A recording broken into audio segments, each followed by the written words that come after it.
उपस्थित राहतात आणि विद्यार्थ्यांना प्रोत्साहन देतात। रविभाऊंच्या मार्गदर्शनाखाली रंगणारा हा सोहळा आजच्या किक बॉक्सिंग स्पर्धेमध्ये सिनियर विद्यार्थ्यांच्या फाईट्स या ठिकाणी होऊन संपन्न होत आहे।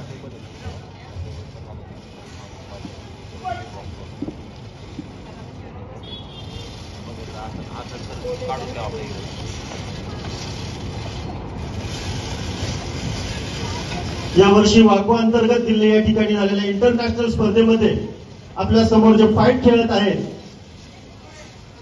ब्लू गार्ड मध्ये असलेला सिद्ध कामी आणि रेड गार्ड मध्ये असलेला प्रणव सकुंडे, दोघांनाही आपल्या आपल्या वेट कॅटेगरीमध्ये राष्ट्रीय पातळीवरती या ठिकाणी मेडल मिळवून आंतरराष्ट्रीय पातळीवरती त्यांची निवड झाल्यानंतर दिल्ली या ठिकाणी झालेल्या स्पर्धेमध्ये दोघांनी गोल्ड मेडल मिळवलेलं आहे।